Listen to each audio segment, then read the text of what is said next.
Hey, Greg J here. Good morning. Good morning. How are you? How are you? Coffee Conversations with Greg J is on. What a show we have for you today. You know, been on this thing, right? Been on this thing about, you know, uh, the royals. We get bombarded, man, so much about the British royals here in America. When Harry and Meghan and Queen Elizabeth, and let me take my mask off here. I had to go move my car around the corner out there street sweeping. Hold on.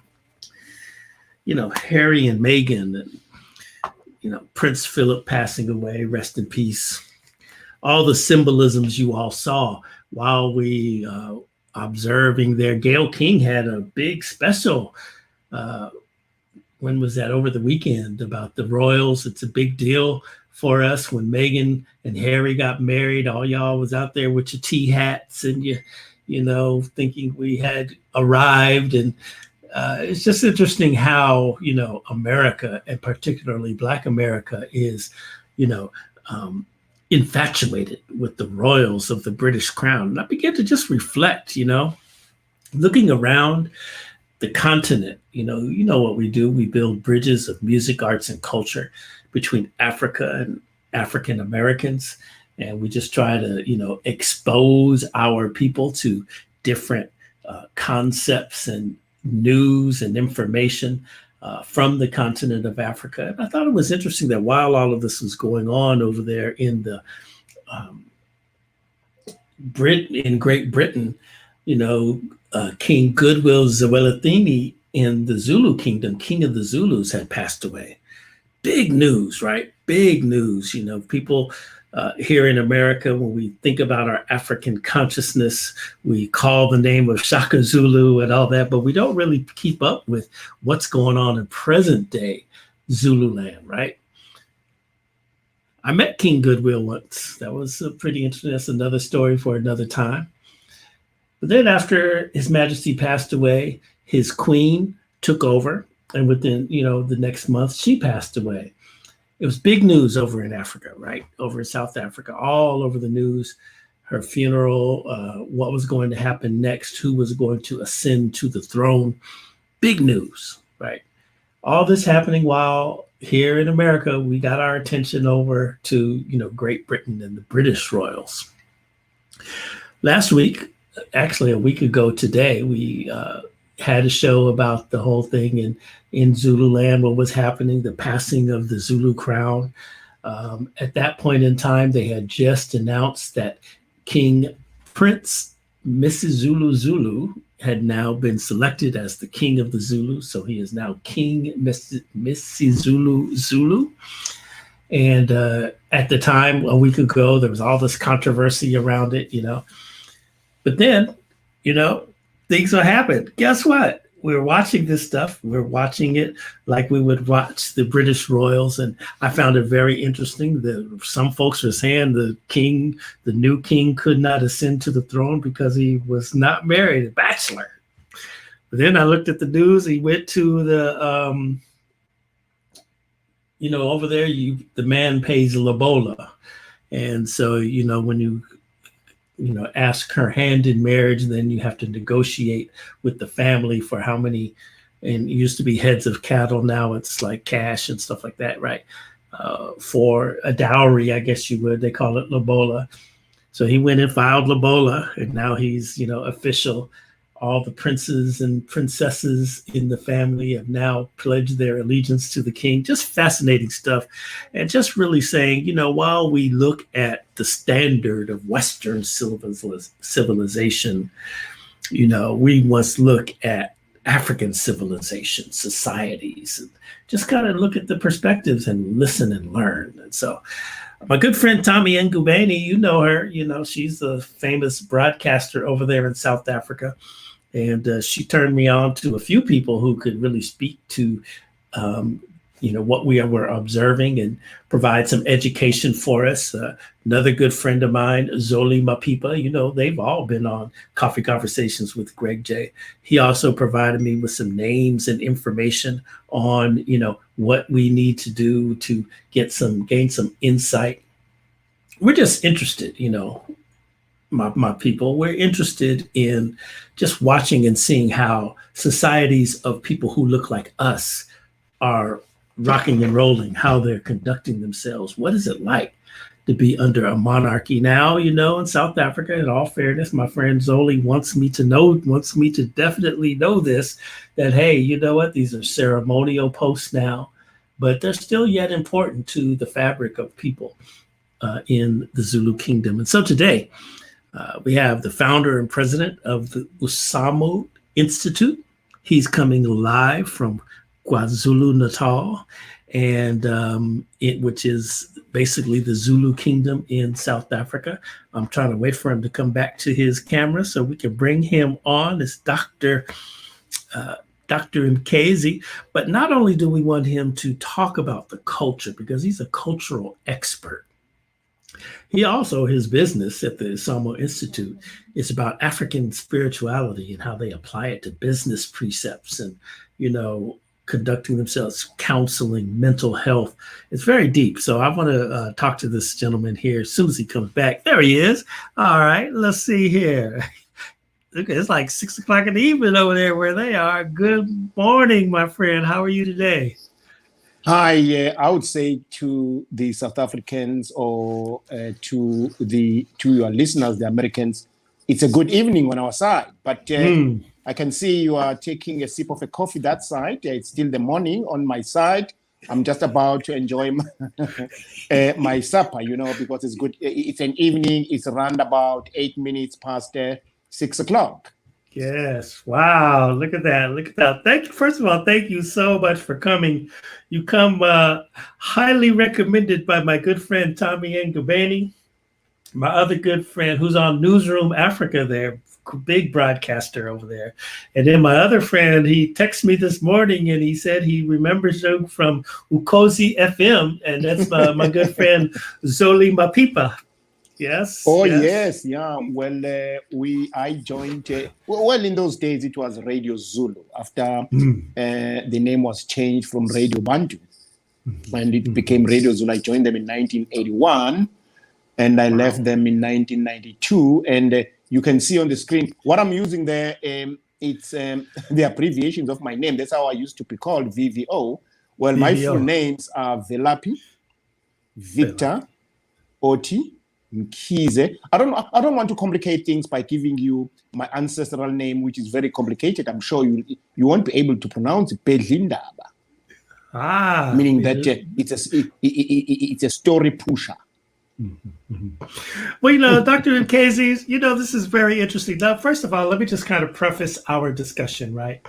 In America, as Black Americans, we, as you know, we're in a time where we're standing up against, what we say systemic racism. We're overturning everything that has happened to us as Black people in America and really revisiting our consciousness. So when we look over to Mother Africa, we know it's a continent. There are many, many monarchies and kings and all of that. Here in America, all we hear about is the Queen of England. Every way we turn, it's a fascination here in America. And I just thought it would be interesting to share with my people the essence of an African royal story. And I know I've been to KwaZulu-Natal 4, maybe 5 times there. And I even met King Goodwill one time in a store. It was so crazy, yes. And I know this is a big deal when His Majesty passed away, and when his queen took over as regent, and then she passed away. I posted it on my social media, and man, I got a lot of questions where people were saying, "Why don't we know about this queen? What is she?" They wanted to know more. And so as I have watched the story, I always listen to news coming from South Africa, and, it's a big deal. And so now I watched last week, we tried to have my friend Dumisani Goba come on, but he was unable to make it. So I just kind of told the story of what was happening. So a week ago today, they had just named the new king. And then since then, I noticed that there were people who were saying he could not assume the throne because he was not married, but that he went down to the courthouse and filed his lobola. And so it's all good now. I think that's very interesting for us in America. Explain that. First of all, how do you feel as you watch the passing of the crown, and then explain the whole thing about him having to be married? Thank you very much. Let me start with something that I think the world doesn't know, and they've actually never been told about it. When King Shaka was killed by his brothers, Mkabayi, who was his aunt, took over to act as so-called the princess at that point in time. She actually became the regent until Dingaan had to be ready to take over. Now, she is the one who announced Dingaan to be the king. And Dingaan, what is interesting is that was the last king to be announced without a letter from any government or any colonizer.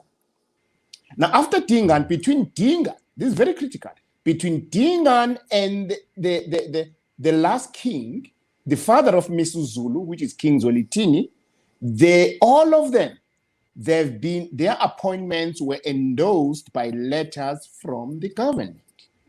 So in other words, it means the announcement and also the installation was actually done by the so-called, at that point in time, the previous white government. Now, what is interesting about Misu Zulu is that never happened. His announcement was done through, one, the will, and secondly, it was Prince Mangosuthu Buthelezi who actually announced that. As I'm speaking to the world at this point in time, there is not even a letter from the government, and Prince Mangosuthu Buthelezi has repeatedly requesting the government at least to stay away until they finish everything which is traditional, and they can only come back or be involved on the day of the so-called legal or maybe his installation as the princess. So that is very, very critical. It's a new history. The second thing is that all what we saw happening when his name was announced, it happened to his great-great-grandfather, Cetshwayo. And thirdly, he looks exactly like Cetshwayo. If you look into the picture of Cetshwayo, you look at him, they are exactly the same. Yes, now, brother. So what we find here fascinating is that Cetshwayo actually, he was actually, when the English-speaking people bent down his royal crown, he was actually taken and they took him to a place where he could hide, which happened to Misu Zulu. And secondly, also, there was a riot when Cetshwayo was actually, his name was announced, which is actually happening even now. In other words, what we are finding here, we are finding history repeating itself. Wow. Wow. You mentioned, I'm sorry if I mispronounce it, Cetshwayo. Cetshwayo. Say it again. Cetshwayo. Say it. Cetshwayo. That's right. Right. Okay. That's what's up. Listen, when I went to Cape Town and I went to the fort, because it's a big tourist place, right? The fort, This is where Cape Town was founded, and they're very proud of it. I saw the changing of the guard, and I saw them shooting the cannons. And then they have these statues of people that they are very proud that they captured and imprisoned at the fort. And one of them was Titswayo. This is how I know him, because I remember getting so angry, and a lot of other people in my tour group, because I bring groups of African Americans to South Africa, and I remember the people in the group just looking and saying, "Man, they got the black man up here, this black king," and we all took pictures with the statue and everything. And when I saw the picture, and I'm going to try to find it before the show is over and put it up, you guys, and if I'm not successful in doing that, I'll certainly put it in Coffee Conversations with Greg J, so you can see Misi Zulu looks exactly like his great-great-grandfather. It is crazy. Exactly. Yes. Now, so this is interesting. Yeah, this is interesting that you point out this is history being made, is because I was familiar with the story that you just told, the lineage, but I had not really made the connection that, so this is the first time that the government has not been directly involved. So in your democratic society, and even in the apartheid days, the government, the colonizers, still had to recognize the new king. And what you're saying is they are not going to go to the government until they complete everything that is traditional, everything that is proper inside of Zulu culture before they go to the government and say, okay, here's our king. And Greg, you have already mentioned it, which I actually didn't touch, the issue now of getting married. Now, in our tradition, you cannot be a leader of a nation or of a clan or of a particular community or society unless you are married in a special traditional way, which is called umgaqo. What is umgaqo? Umgaqo is our customary marriage. We have seen them taking kettles there to pay lobola. But the next thing, or the next action that is going to take place, it's when the father of the bride must actually, in other words, the father of the lady must release the lady officially from her ancestors' side by slaughtering or by performing a ritual where a cow has to be slaughtered, informing the ancestors that now she is now getting away from that family or out of that family, now becoming becoming now a member of a new family. Now, when she arrives there at the royal family, they will have to slaughter another cow, which will be actually accepting her, informing the ancestors that now she is the real wife. In this case, because Mrs. Zulu is a king, she will be accepted as now the Undlunkulu, which is the mother now of the nation. But what is interesting here, it is not the nation that paid lobola for her. I'll tell you why I'm mentioning that, because we'll have to go back to Mantombi, why there was a little bit of a confusion. Now, the lobola here is being paid by Mrs. Zulu's family, not by the nation. What made Mrs. Zulu to be installed as a king of the Zulu nation is because her mother's lobola was paid by the nation, and Kwakhangela Mankengane was built by the nation. Therefore, in the royal family tradition, the person who bears the king is the one whose lobola was paid by the nation and not paid by the family. That's where Mantombi therefore had to won, and also to be installed to be the caretaker in the interim, and therefore Mrs. Zulu becomes the next king. Wow. How much is the lobola for the new, what is she called? Is she the queen now, the mother of the nation? So how much is that lobola? Well, it depends. You see, we as African people, lobola to us was anything, bag of potato, bag of cabbages, whatever they can afford. But people started to be greedy, and until Sir Theophilus said, no, lobola must only be 11 cattle. Now, which is different now from an ordinary person like me, but for the king, now it depends how much how many cows they want to pay. Maybe we don't know. It hasn't been divulged how many was sent to the lady's house. Maybe it might be 15 or 16, depending. And then, as we saw the process unfolding and so on, so therefore maybe we might be informed later on how many were there and so on and so on. But what is important here is that lobola has been paid properly according to our own Zulu traditions. Now, I was reading, so he had to go to the courthouse and do this. Is that correct? Yes. Yes, so it's a legal situation. Yes. So now, okay. Now, for us Americans, we don't know Dr. Mkhize, so my questions seem very simple. Don't mind me. I'm just trying to figure it out. Okay. So for the listeners, listen, you all. So you asked, a friend of mine explained it to me like this. So when you ask the woman for her hand in marriage, your cousins and your family has to go to her family and negotiate lobola, how much you will pay. If you fail to do this, her ancestors, when you marry and she takes your name, her ancestors will not know where she is. And this is very, very important. Am I right there, Dr. Mkhize?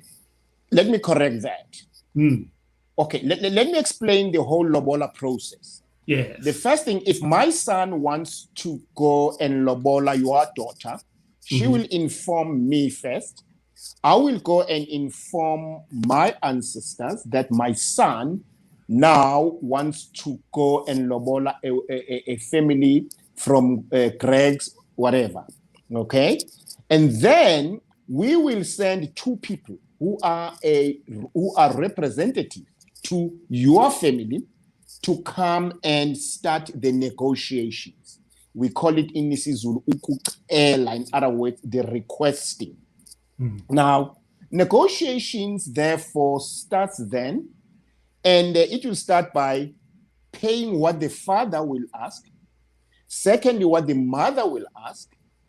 Thirdly, it will then be the real lobola, which will be the cattle, where they will come and see the cattle, and maybe they're about 10 or 9 or whatever. Then we agreed, and thereafter there will be a ceremonial ritual, what we call umembeso, where you find that there will be some blankets and pots that will be bought, in other words, for the elderly great-grand mothers and fathers and so on. And then the date for the marriage, which is customary marriage, as I mentioned it, will now be announced, and then that will happen. Now, if that process has to go very smoothly, should it happen that there happens to be some kind of a noise, argument, not seeing with one eye or whatever, therefore the whole process has been disturbed, and therefore the kids, the expectation is that marriage won't get well, and then the kids might be affected or whatever the case may be. So that is a kind of a process of the lobola. In my website, maybe if some of your listeners are interested, they can go to www.umsamo, which is umsamo.org.za. They can, it's written in English. They can go there and read the whole concept of ilobolo, the names of the cattle that gets paid. We have put them in the isiZulu and translated them in English, and they can actually read that. All right. We put that website in the chat there, so you can check it out and get your knowledge on. This is great. All right. So the king has gone. The new king has done this already, and it's all good. Now, yes. What's next on the thing? I know we're waiting for the coronation. So what is that going to be like? Okay. The next thing now is that, look, thank you very much. And the KwaZulu-Natal government, they've already allocated 66 million, 66 million to the king, down by 5 million, because, as we all understand, the economy and so on through the COVID and so on. And I think the next thing now is that once the Royal Family Council, led by Prince Mangosuthu Buthelezi, have finalized everything, they will submit the minutes to the legislature, and the Premier will endorse it. I think, I presume it will come with the date, and then it will be sent to the president. The president will endorse it by signing it, and therefore the king will actually be installed in an African traditional way. And a lot of dignitaries, maybe you'll be invited, and I hope so. And a number of people as well will be there. There will be slaughtering of cattle and so on and so on. Man, I would love to see that. Okay, so everybody can get some correlation here. So you mentioned KwaZulu-Natal is one of, 9 provinces in South Africa, correct? It is one of the 9 provinces in South, yes. So we will equate the provinces to states. Okay. So, yes. Okay. Right. So we have 50 states. They have 9 provinces. The premier of KwaZulu-Natal would be the governor. Right. So what we call the governor is what they call the premier. So what he's saying is we have to now present to the premier, the governor. He's like, cool. Yes. And he will take it to the president of the country. And it's all good. That's how it proceeds, and they'll announce the date, and it'll be a big traditional, awesome, coronation. I wish I could get me an invitation there. How do you do that there, Dr. Mkhize? Look, I'm coming. I think it's very easy. I mean, I heard you in your introduction mentioning that you have got some contacts in the province, which is very easy now. So they can actually recommend your name to be there, whatever, maybe. You can come to my place. I can host you, and you see the farm, you see the trees, you see some cattle around here. I slaughter for you a Zulu chicken. Yes, brother. Or maybe a goat. I'm ready. Yes. Oh, that's awesome. That would be what an incredible experience over there. All right. So look, Dr. Mkhize, Brother Goma, come on. Your brother's coming. Yes. Good. All right. So now, one thing that some of my friends have been very insistent in pointing out in that is that, hey, look, we now in this modern day, we're educated. We don't really, we respect the monarchy, but we don't really care about this. How true is that among today's contemporary South African post-apartheid, new nation? I mean, on and on and on. How important is this to the everyday South African? Look, you'll be surprised that when colonization invaded South Africa, and people, yes, were actually influenced by a number of religions which actually disturbed their traditions and cultures. Now, what we are finding happening now in South Africa is that immediately after 1994, it was like a wake-up call, which is now continuously happening because a lot of African Black people, they are starting to ask who I am, where am I coming from? They are starting to be much more interested to the cause or causes of their problems. Hence, my Umsamo Institute, my specialization on African spirituality. And it looks as if there was a kind of a wake-up call. Now, I think I must also thank the African Americans, because what you guys did that side, fighting and so on, seemed to be a kind of a wake-up call on this side. Even though you were fighting for freedom, but not maybe, in inverted commas, for rituals and traditions, in our case, it was a wake-up call in terms of, no, hold on. I am Mkhize. What happened to my ancestors? Wisdom, not knowledge. All right? You find the young people, youngsters at universities now starting more and more to inquire. My son, Siyabonga, for instance, who happened to get the best education at one of the private schools, and he is at the university now, finishing his master's.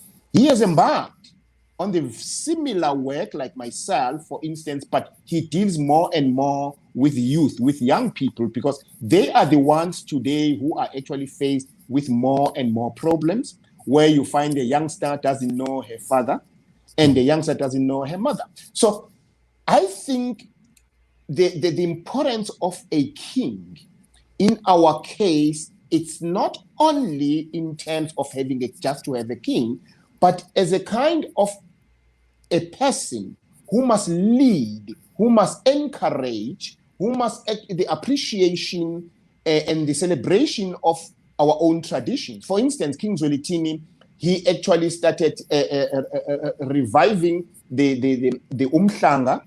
He started reviving Isandlwane, and so on and so on. And I was very much impressed when he went to Britain to meet the Queen, talking about Isandlwane and all those sorts of things. Because in one way or another, we have to have these things. Now, if you go back during the days of Shaka, people are saying Shaka was only fighting for the Zulu nation. No, but he was actually fighting to unify, to put together all what we call the rainbow nation today, as we call it, of South Africa.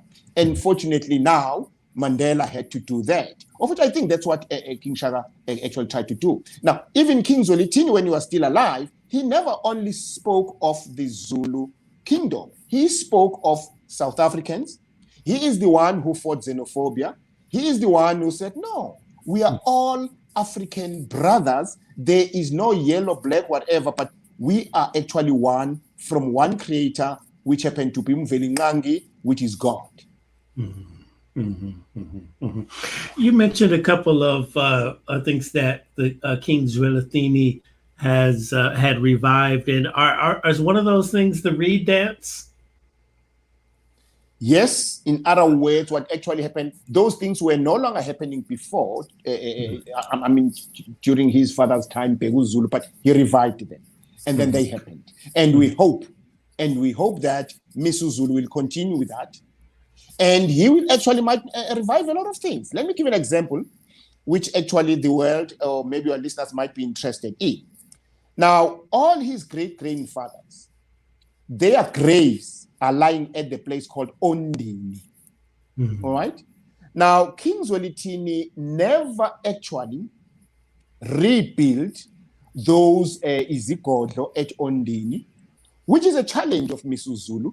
He will have to go back as Dingan, as Cetshwayo, as Mpande, as Dini Zulu, and so on, to start rebuilding their izigodlo, in other words, their royal crops. That is a challenge, because they are not there where the graves are lying, and so on and so on. I wouldn't be surprised if his own kraal might be at Ondini, rather than maybe to be somewhere else in Zululand. Mm-hmm. Let's pause right there and just explain to the listeners, when you say the royal kraal is like what we call a corral. So if you guys can understand that our brothers and sisters over here in Zululand and other places in Africa, they're cowboys.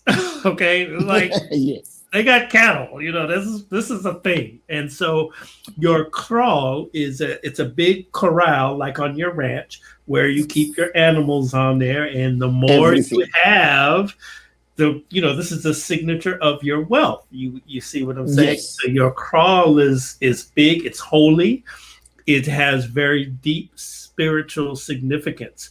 And so what he's saying is, he's got to go back and rebuild the royal kraal of his father, his great-grandfather, going all the way back, because these are substantial symbols, substantial structures in context of Zulu society. Now, let me ask you, Dr. Mkhize, now the reed dance, I'm gonna go to the reed dance and the royal crawl. I learned about all of this. I came to KwaZulu-Natal for my friend's uh, award show, the South African Traditional Music Awards. It was held there in Richards Bay, right? Mm. And then before I came back to America, I decided I want to rent a car. I hired a driver and I want to drive around. And, another friend of mine who was in Eswatini arranged for me to have some meetings with government officials and everything because I was trying to make a project happen. And, I went to a village and was a guest of the chief. I went into his kraal and the people came and it was a big deal, right? So let me just ask you this: okay, so the reed dance. The essence of the reed dance, I saw an interview with King Zwelithini, and he said the reason that he reestablished the reed dance was as a tool to reduce HIV and AIDS. Let me explain to my people here. When you all go over there and you see the reed dance, it's young women from all over. They come and, they bring it's a ceremony of fertility, and they are generally topless. And where we here would find that, I guess in the word offensive, they do not. This is just the natural way that the woman is, and it's so funny because a friend of mine says, "Oh, you Americans are so pornographic." That's all you think about. This is, it's just a natural thing for them. And I think that a woman being a virgin is essentially important in Zulu culture. And I think this is what I saw in the interview was King Zwelithini saying, "I'm going to reestablish the reed dance to make our women more proud and promote virginity and chastity and going on to be waiting until they get married for sex." Okay, as we always say, even in our society. Am I accurate there, Dr. Mkhize? 100% accurate, because I'll tell you why he revived that. You see, after 1994, a lot of young women started getting pregnant at schools. A lot of young women started to be uncontrollable by their parents. And he sat down and he started saying, look, what kind of a contribution that I can do in order to curb this? Then he said, look, I need not to go and dig somewhere and also strain my mind, because we as Zulu people had our own culture and tradition. Let me revive the so-called the reed dance. Now, the reed dance, unfortunately, it didn't go further to the schools because it was supposed to be encouraged at schools. And as we know that during the apartheid government, we had the Girl Guides, we had the Scouts, which were actually trying to train the boys and also train the girls. But he tried to push it, to encourage it, even though there were those people who were actually criticizing it, who were not happy about it. But he went ahead. He went ahead with it. And maybe someone will ask whether, did it change anything? What actually results did it give? Yes, there was a huge contribution, because some of the mothers and the leaders, they worked so hard to assist those ladies. And even some of the people today who are married, they married ladies from that side. And also it brought some kind of some proud from the young ladies to say, look, I would love to stay a virgin rather than to get a child at my very early stage. Mm-hmm. Mm-hmm.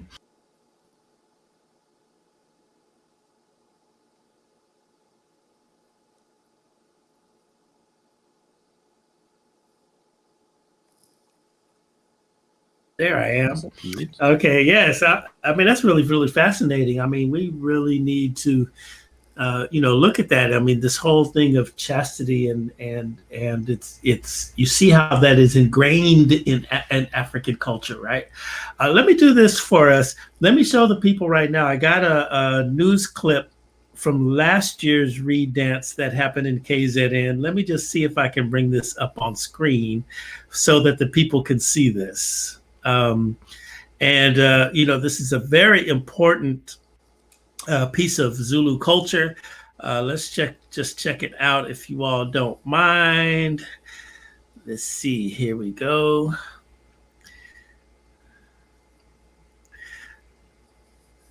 Y'all check this out. As we're staying with the SA today, hundreds of maidens attending the Reed dance at Nyokeni place in Nongoma in northern KwaZulu-Natal have started singing and dancing as they make their way to the palace to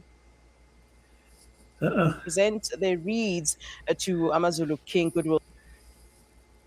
Maidens from different parts of the province, Mpumalanga, Gauteng, and neighboring countries, including Eswatini, are attending the annual Reed dance or Umkhosi Womhlanga this weekend. Maidens are led by Princess Nkosi, who is the daughter of Zulu King. For more on those developments, we cross back to our reporter in KZN, Sibonga Ngembata, who is also attending. All right, good afternoon to you. What's happening now? I understand that you're with some of the maidens there standing with you. Take us through all the events and what's been going on.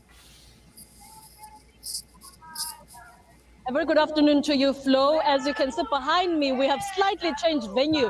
Earlier on, we were crossing from inside the Enyogeni Palace here in Kwanongoma, but now seeing that the procedures from that morning where we saw thousands of maidens presenting the reeds before the King of Amazulu, King Goodwill Zwelithini, has ended. Now they have descended down to the stadium, or the auditorium rather, where they are expecting the King to address them a bit later on. I will just step out of shot right now so that my colleague Nomhlengubane will show you the number of maidens that have started together before the auditorium where they are expecting the King to come and address the maidens. We do understand that the address is an annual activity that is part of the proceedings of Umkhosi Womhlanga, and quite a lot is expected from his address. We do understand that as a country, a lot has been happening in this past week alone, especially throughout the month, where in Johannesburg we saw many shops being looted. And we saw in KwaZulu-Natal a father who appeared in court recently after he hung his 4 children in Waybank, as well as gender-based violent cases that we have seen across the country, making note of the passing of Uyinene, the student from University of Cape Town, who was buried earlier on today. And it's quite topical amongst the maidens themselves, because on the process of them presenting their wreaths before the King, some of them went up carrying placards where they were trying to address a relatively different debate of social media and cyberbullying. They're saying that as they come here annually, there are pictures that they post with pride online on social media. They have been taken away by Google, taken away by Facebook, being attacked on Twitter for their pride, presenting themselves with various cultures in various colors while at that. And they say that why are their pictures being taken off the net? Because it's not nudity. A lot of people have been saying, even here, they were trying to tweet, they were trying to go live on Facebook, but Facebook was disallowing them, saying that the images that they are presenting are under nudity. So the maidens are actually questioning that and putting forward a debate to be discussed as to the existence of social media. We understand that we are on the 4th industrial revolution. Technology is a part of our lives, but then why is it excluding them when they are expressing themselves? Because a lot of pictures get taken during this process, happily so. So they are questioning as to why are they being further oppressed. They feel they're saying that this is cultural or social imperialism and they do not want it.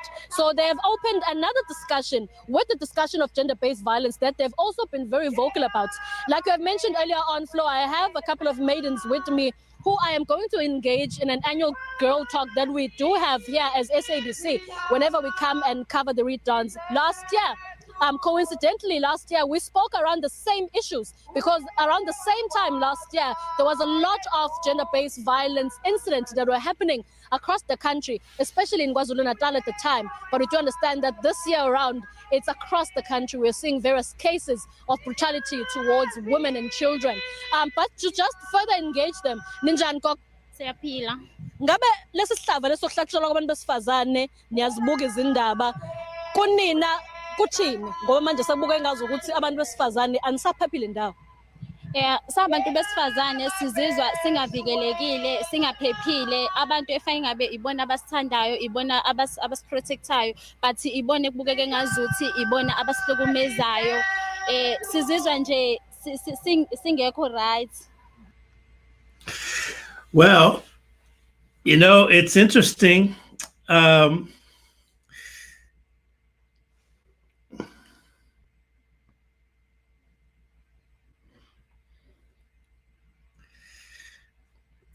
You know what's interesting here, Dr. Mkhize?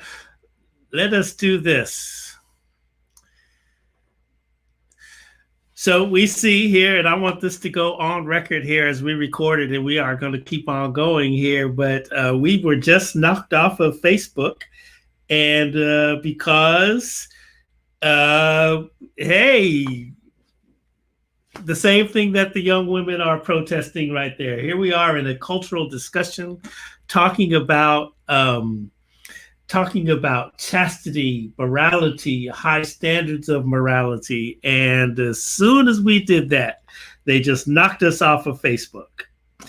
So I don't know. Let me just try to get us back up and running here.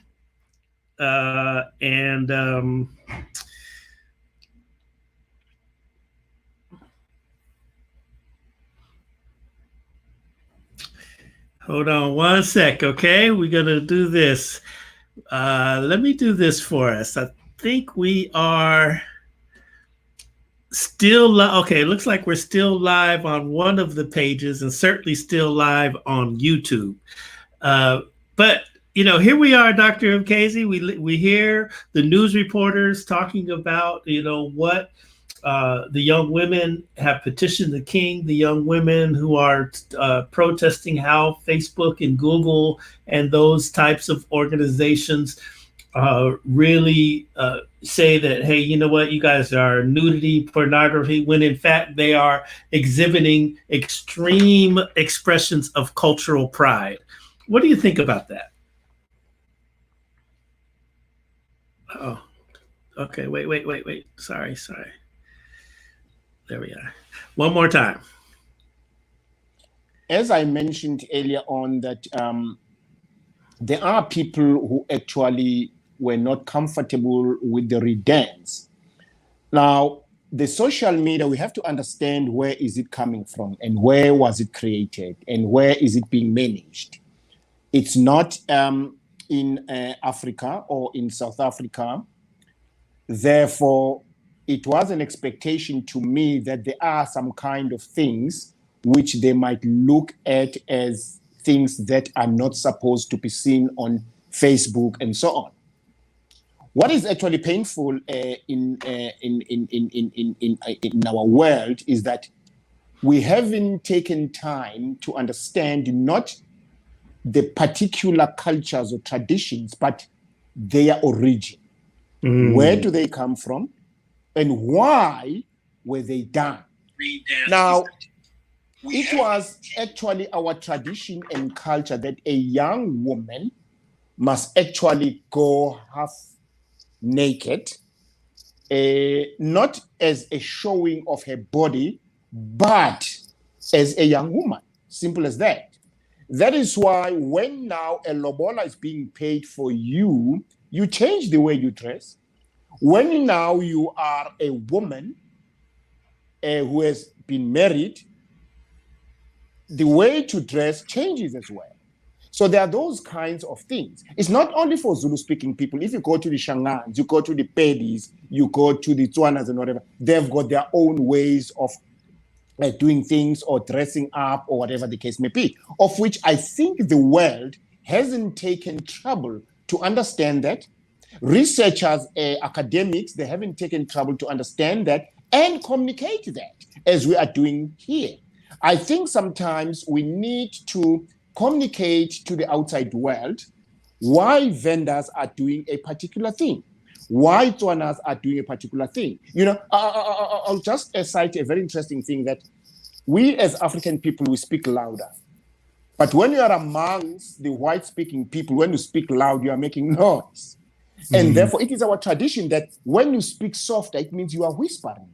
You are saying something which is actually might be evil, or maybe you don't want people to know or understand it. Those are kinds of things. These are kinds of things that are still existing in South Africa, where sometimes they are actually looked at as racism and whatever the case may be. So therefore, as you listened and saw into that clip, as the ladies were actually, the youth were actually complaining and so on and said, this is part of our history. This is part of our tradition, of which the world must know about it. The world must understand it, because we are part of it, and we are proud of it. We are proud of being part of it as well. Fascinating stuff. Well, we sure did get knocked off on one of our pages here, one of our broadcast pages. You can still get it, y'all. You can still get it on Coffee Conversations with Greg J on the page. And then it looks like we're still up on YouTube. It got knocked off on my personal page. And that's okay, because we're going to download the broadcast and do a little bit of editing and put it up there. But fascinating. Here we are talking about chastity, talking about preservation of morality at levels that are way higher than anything that you see here in the United States. And what do? They take us off the air. It's really just really something. And like Dr. Mkhize is saying, man, you know, they're proud of this. This is a big deal for these young women. This is a pinnacle, a rite of passage. And, you know, these young people are all engrossed in social media. You know how it is with our young folks, and Facebook and everybody censoring them, this, you know, and not taking the opportunity to understand what the reed dance means to their lives. This is really something. All right. Now, Dr. Mkhize, I want to change lanes here a little bit, because as I looked at your website, I'm really fascinated with this. And one of your services at the Umsamo Institute is you are counseling businesses against a backdrop of African spirituality.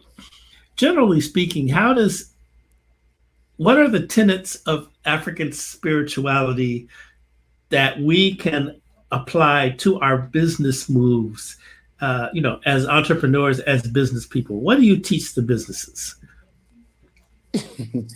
You know, there's a book which I published, which is called Umsamo, the New African Business Literacy.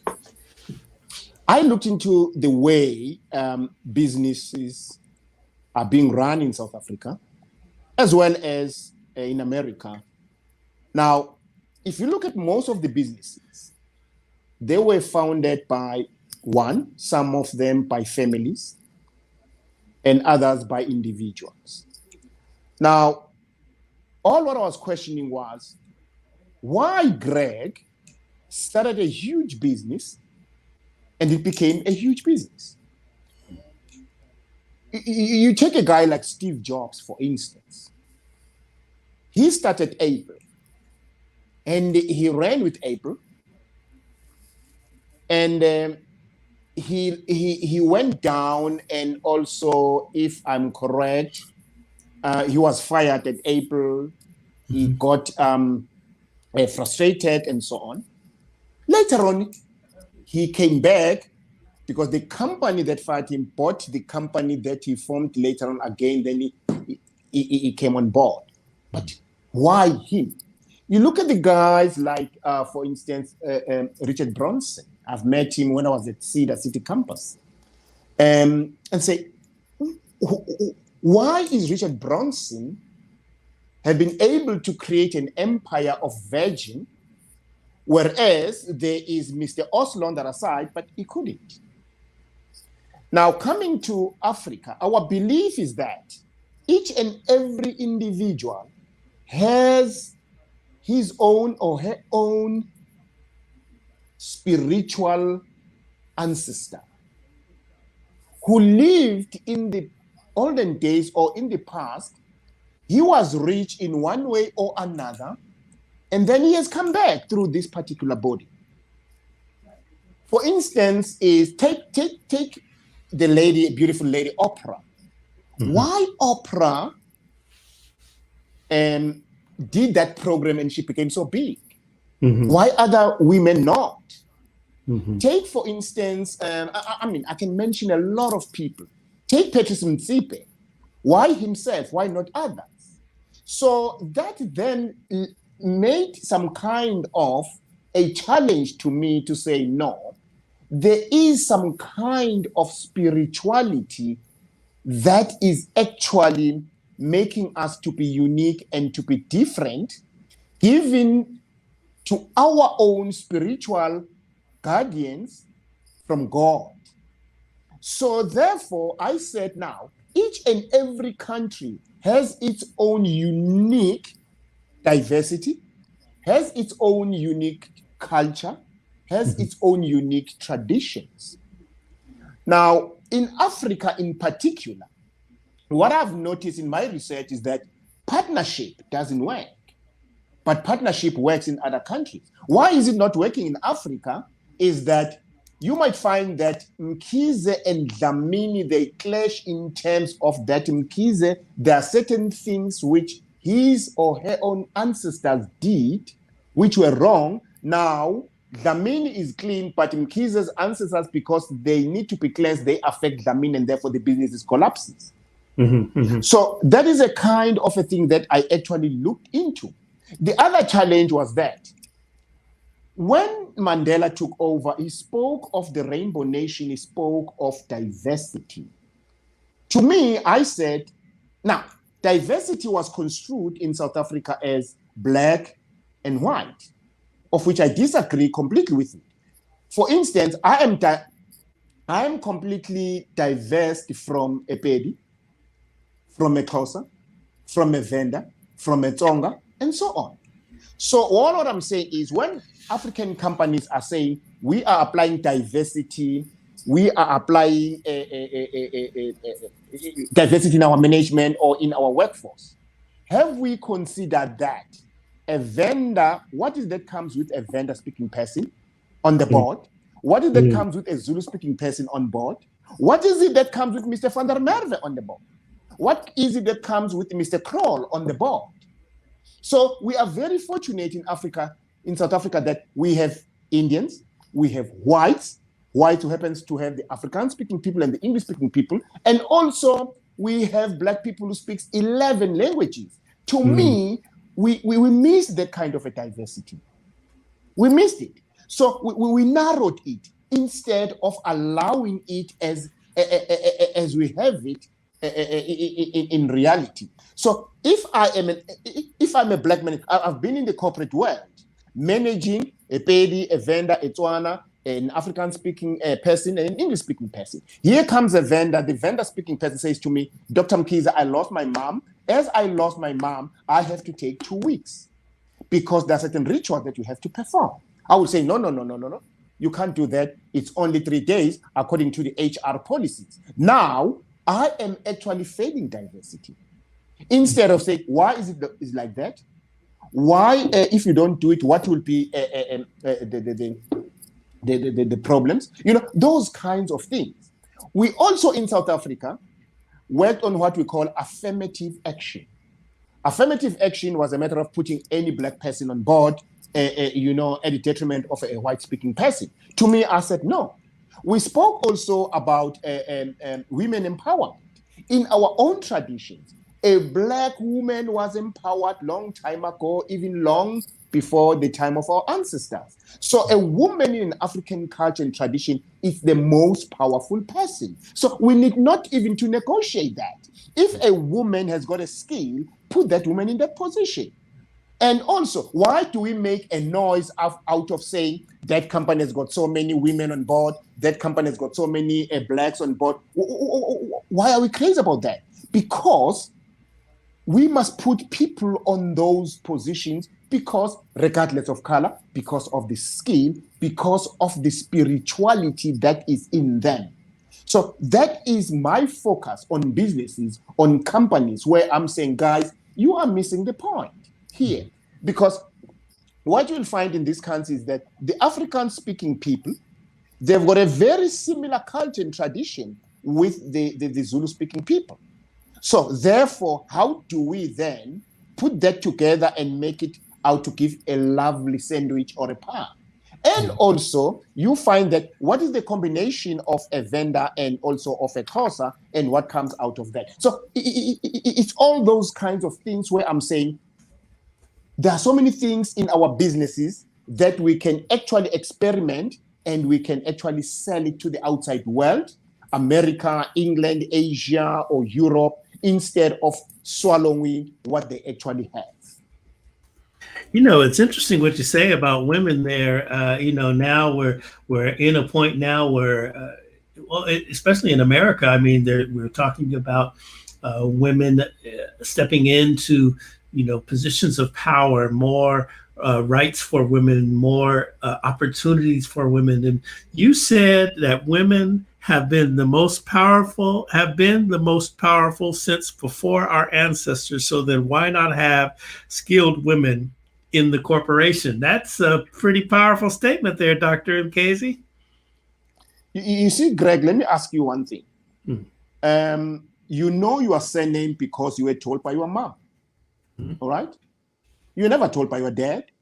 The only person who knows that you are Greg so-and-so is your mom. So therefore, why are you not recognizing such a person who knows such a big secret about you? You see? And also, in our tradition is that, you know, there's a saying where women say, okay, fine, you have called us in the meeting, you as males or you as men, but this is what we are saying as women. But if you don't want to listen to us, fine, you can do it on your own. That's it. And definitely that thing will never be successful. And in our tradition, in my opening, I mentioned Umkabayi, who was a very powerful woman, who actually made the Zulu nation to be what it is today. Two, we have Umtania, which is a powerful woman as well, who actually made and advised some of the kings. So we have actually undermined the power the women had.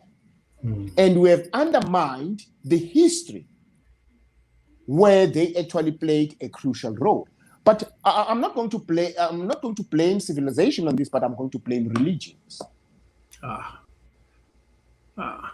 Explain. In the sense that, for instance, when religion came in our country, it was driven by men. Automatically, it was driven by men. Therefore, they gave it to men. And there was this system of not giving it to women. In other words, most of the priests, most of the pastors were men. To see a priest woman, to see a pastor woman, it took ages. If you take the Roman Catholic Church, for instance, which actually was the first in the country, and that's what actually happened. Even today, it's very rare to see a female priest. They are only the nuns, you know, the sisters, and that's all. Whereas the question is, who actually makes you to be a priest? That is the calling. Why the calling? You can question why the calling only goes to men and not to women. It does go to women, but because they are suppressed, therefore it doesn't come up. There's some kind of an oppression or whatever, or suppression or whatever. So that is the problem. Even in business, therefore. You know, when I was working in the corporate world, you know, I got so angry, Greg, where we'll sit down and say, guys, there is a position of this and this and this, therefore it must be a woman. As if we were doing a favor to a woman. Why didn't we say, guys, there is a position, let's look for the best candidate?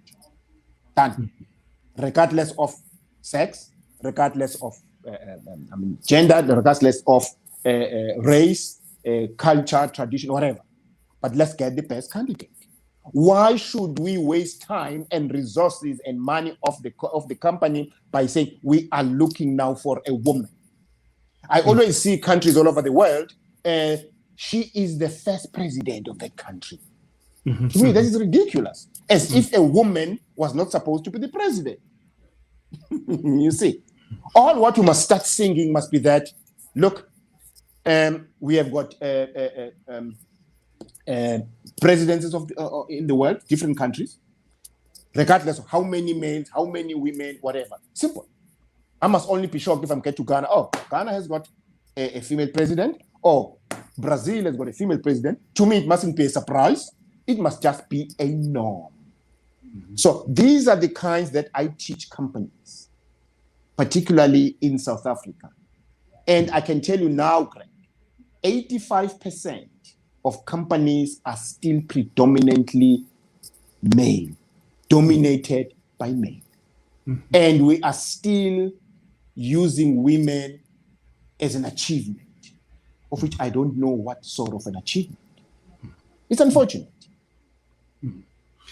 This is very interesting, and certainly would love for you to come back to Coffee Conversations with Greg J. And let's talk about this very, very subject, because it's very, very, what you're speaking of here in America is very prevalent, right now. We're talking about the power of women. And even, we've never in the United States, they've never had a woman president. We have now Vice President Kamala Harris. It's a big deal. She's a woman. She's a Black woman. And so it's really a big deal, right? And what you're saying makes all the sense in the world. Why not? What is taking so long? Why is these positions dominated by men? Let me circle back to the traditions that we saw where we were knocked off of Facebook there with the Reed dance and everything. And one of the advocacies that the young women were petitioning before the king in that piece was the notion of gender-based violence. And I know that this is a very big issue in South Africa. We've had a number of people from South Africa on this very show. And when we mention this, it becomes a very emotional and emotionally charged discussion. If women are so revered in African culture, as you have described, what is the root of gender-based violence in Africa in general, but in Southern Africa where you are? Greg, I will be very honest with you. Gender-based violence started, and I'm not apologetic about this, started after 1994. What our government, our Black government did, one, they chased away God from schools. Let me explain to that. During the apartheid time, we used to have assemblies. I was a teacher. I'm a teacher by profession. We used to have assemblies where we will actually pray, read the scripture, and talk to the students, allow them to go to the classes. That's the first thing. Now, when the government came in, they abolished that. The second one, we had some scouts, okay? We had girl guides. The girl guides used to be trained what is to be a girl, what is to be a woman. The scouts used to be taken to the mountains or whatever. What is to be a boy? What is to be a boy and you grow up and become a man? When you are a man, what is to be a man? There are still private schools in South Africa today. St. John's College in Johannesburg is still practicing that. I would love if one day maybe you come to South Africa, you come to me, I can take you to that school because my son happened to be there. It's a boys' high school. They are taught what is to be a man, how to respect a woman, okay? Now, the third point, our government created a department called the Department of Arts and Culture, with the hope that that department will promote African culture and tradition by saying, for instance, including it in the curriculum at school to say, look, if you're a man or if you're a boy, sitting next to you, it's a girl, she's your sister.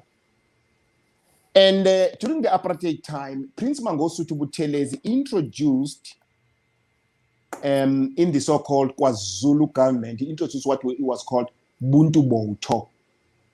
Now, the Buntu Boto was part of the syllabus, part of the curriculum, which was teaching traditions, cultures, values, and so on. When our ANC government came on board, they abolished that. So these are the kinds of things that I will blame for the gender-based violence. Because I grew up in rural areas. I used to head cattle. I used to head cattle together with some ladies in the mountains, whatever. I know what is a woman. I take her as my sister and so on. Remember, Greg, we are actually a complete different continent, we as Africans. We are spiritual beings. We are spiritual people. Now, the things that were introduced in our traditions from the West, they diluted the whole thing. Now, it's very easy now today to see a woman, you clap a woman with your hand. Whereas I was taught, hey, never ever touch a woman. Even if my wife is shouting at me, she is not my wife, she's my father's wife. She is my ancestor's wife. I'm not at all allowed to touch her. That is a kind of a culture of which in rural areas we were brought up. But now our government suppressed all that and diluted that and killed that. And for the gender-based violence, Greg, I'm not apologetic about this. I am blaming our own government for it to be there. And what is interesting that to me, Greg, it doesn't mean anything to go on radio, on TV and say, let's stop gender-based violence talking. What is it that you are doing? Have we actually called the boys at school? We have got beautiful structures in South Africa. We have got churches. We have got schools. We have universities. But let me tell you something. If an African black child happens maybe to have some ancestral spirits rising and what, instead of calling a traditional healer to help, they call a pastor. And the pastor says that child is actually possessed by demons. Can you believe that? You get what I'm trying to say? So it's a mess. So the gender-based violence, until we go back to our roots, until we say, fine, you are a lady, you are a man, whatever, forget about the race and so on. Until we get into those basics, we will never actually stop it. Simple as that. Because it's not out of disrespect, but it's out of not knowing the fundamentals and the basics. Simple as that. I remember when my mom used to shout at my dad. You know my dad, what he'll do? He'll just go walk out. Just go walk to the yard and whatever and so on. And then you'll come back and keep quiet and sit down. You get it? But today a woman shouts at you, you clap the woman. Because you have never been taught. But my dad was taught that, hey, listen, if your wife shouts at you, whatever, just get out, leave her. You'll come back, she'll be down and then she'll be cool. And then you'll continue with life. All right, there we have it, man. Respect for the woman. African core tradition, that's what we're seeing. Whew. Dr. Mkhize, man, fascinating stuff, and we could go on all day. But I know you gotta go on to get your supper, and I've got to go on to the next, got to get my day started here in business. But thank you so much. Believe it or not, I'm going to continue to dialogue with you, man, through email, through text, and I want to stay close, and I definitely want to try to find out how I can get over there for the coronation. I'm going to keep that one going. Now, what part of South Africa are you in? You're not in Johannesburg. Where are you? Okay, let me explain it to you. I had a calling where I had to actually accept it, the ancestral calling. I'm an African spiritualist, a healer. I call myself a philologist. So I've got a house in Joburg. I've got a house in Durban, in Umlazi, in the township, which I built when I was still on radio. Now I have a farm where I'm doing all my practices, where my offices are, and also where people comes for consultation, the healing, and so on. I've got offices, and we signed an MOU with the University of KwaZulu-Natal, where the number of researchers and students comes from America, to come and learn our African traditions and so on and so on. And yeah, I've published quite a number of books. Unfortunately, they are in isiZulu, but there are people who are actually busy translating them at this point in time. So I'm a full-time person in those kinds of things. Now, my biggest dream is we've got the farm that we have bought already. My biggest dream is to leave a school. I'm actually having half of it here in the farm, which is called Mlambomunye, which is a school of African indigenous science in medicine and healing. Now, my dream is to leave a college built by myself, which will actually be working on all my ideas. In other words, putting together what is African, what is Western, and combining the different religions, for instance, looking at various greatest spiritual leaders, Moses, Abraham, Mother Teresa, Jesus Christ, and all those kinds of people, and say, Buddha, Confucius, and all those kinds of people, and say, what is it that we missed? And I don't sleep. I have some sleepless nights over COVID because I'm saying to myself, why COVID? Why scientists are failing to understand and see where it's coming from? Why are we failing to pinpoint that? And why is it killing people not in one country, but all over the world?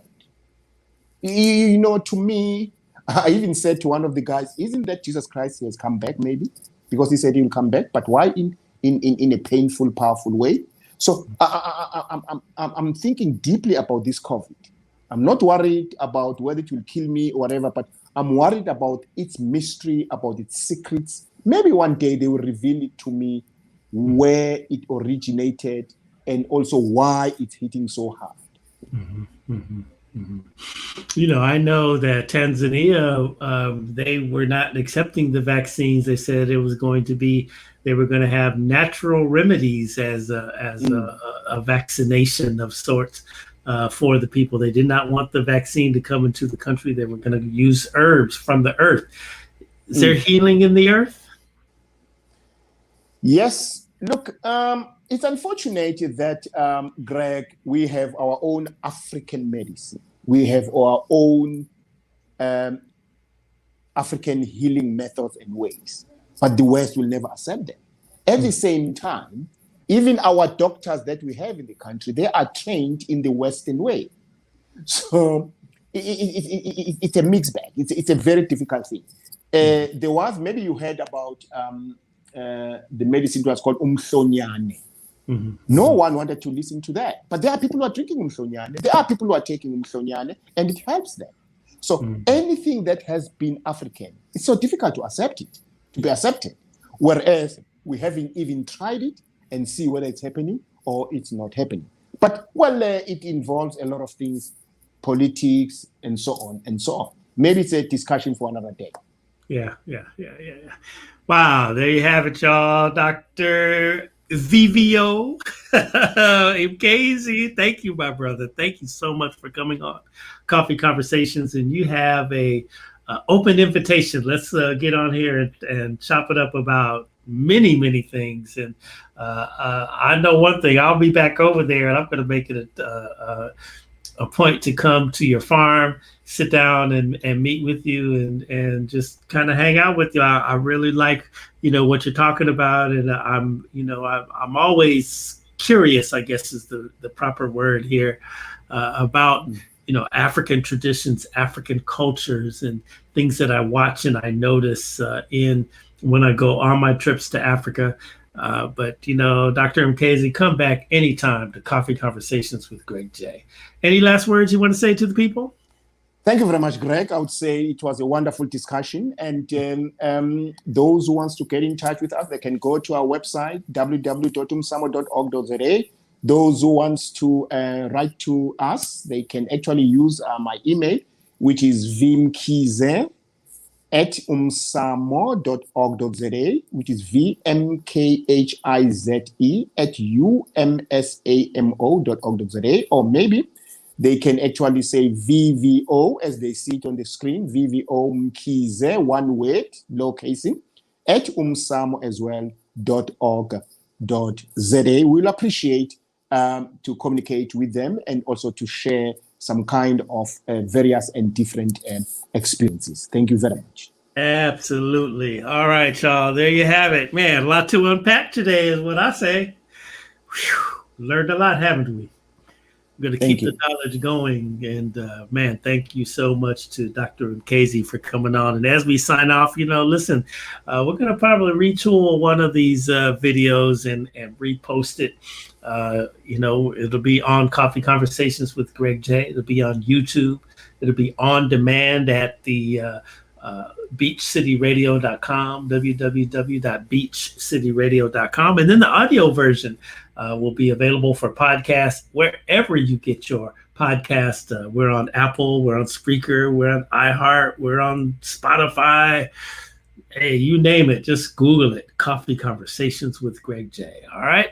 As you get on with your day, always remember, love one another. Love one another. Love one another. Peace and blessings.